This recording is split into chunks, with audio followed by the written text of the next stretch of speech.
अमावस की अंधेरी रात में चला जा रहा था मैं लाइटर को लेकर हाथ में। लाइटर देखा है ना दोस्तों, जिससे बीड़ी जलाई जाती है। साइकिल से बहुत तेज जा रहा था, सोचा जल्दी से अपने मामा के घर पहुंचा जाए।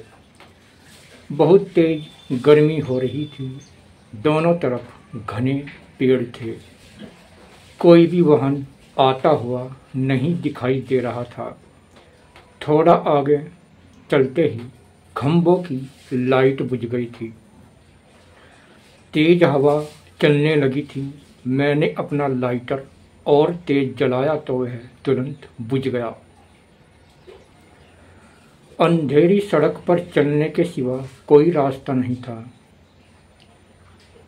सोच रहा था कहीं रास्ते में कोई चुड़ैल न मिल जाए, कोई पिशाच न मिल जाए, कोई प्रेत न मिल जाए, कोई छलावा न मिल जाए। बहुत डर लग रहा था चलती हवा के झोंके से। ऐसा लगता था कि कोई आ ही गया। आगे आ गए घने पेड़, तभी मेरे सामने आ गई एक भैंस, काली भैंस। वह भैंस बहुत ही काली थी, बहुत ही काली थी वह भैंस इतनी काली थी, इतनी काली भैंस आपने आज तक नहीं देखी होगी। वह तो बहुत ही काली भैंस थी, जैसा उल्टा तवा, उससे भी ज़्यादा काली। मैं डर गया कि यहाँ पर भैंस कहाँ से आ गई। वह मेरी साइकिल के बिल्कुल आगे खड़ी थी। मुझे साइकिल रोकनी पड़ी। मैंने उसे हटाना चाहा, लेकिन वह नहीं हटी। मैं बहुत घबरा गया था कि यह भैंस कोई चुड़ैल तो नहीं है, मगर वह बिल्कुल भी हिल नहीं रही थी।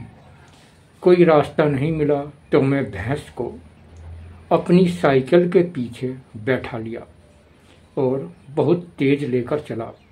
वह भैंस बहुत हल्की लग रही थी, मानो कोई भी वजन उसमें नहीं था। मेरी साइकिल बहुत तेज चल रही थी, मगर भैंस की कोई भी प्रतिक्रिया नहीं थी।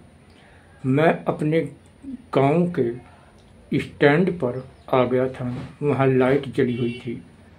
फिर मैं साइकिल लेकर मामा के घर आ गया। सब ने उस भैंस को देखा और बोले, यह तो बड़ी सुंदर है। मैंने कहा, नहीं, यह तो बहुत काली है। फिर कमरे में चले गए। भैंस को भी मैं कमरे में ले आया। उसे मैं अपने साथ दूसरे सोफे पर बैठाया। वह बैठ गई। फिर उसके लिए घास मंगाया गया, मगर उसने घास नहीं खाया। मैं परेशान हुआ कि क्या बात हुई। फिर उसके सामने पानी रखा, उसने वह भी नहीं पिया। फिर मैंने सोचा इसका दूध निकाल दे, मगर उसने दूध भी नहीं दिया। वह बिल्कुल भी नहीं बोल रही थी। फिर सोने का समय हो गया। फिर मैंने उसे अपने बिस्तर पर लेटा दिया।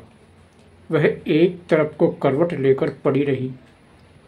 फिर मैं सो गया, मगर भैंस रात भर जागती रही। सुबह मेरी आँख खुली तो मैंने देखा उस भैंस के साथ बच्चे खेल रहे हैं। मैं आंखें फाड़कर उस भैंस को देखता रहा कि इसके साथ मैं रात भर कैसे परेशान रहा। अरे, ये तो मेरा सपना था। और बच्चे उस भैंस के साथ उछल उछल कर खेल रहे थे और उछाल उछाल कर गेंद की तरह एक दूसरे को दे रहे थे। मैंने घर वालों से पूछा तो यह क्या है। वह बोले, यह टेबल पर रखी हुई थी। यह भैंस टेबल पर रखी हुई थी।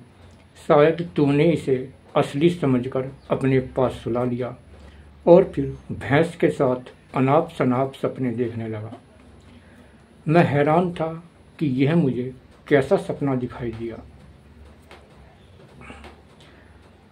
दोस्तों, आपको बताना है कि उस भैंस ने घास क्यों नहीं खाया और वह मेरे पीछे साइकिल पर बैठकर आराम से कैसे आ गई।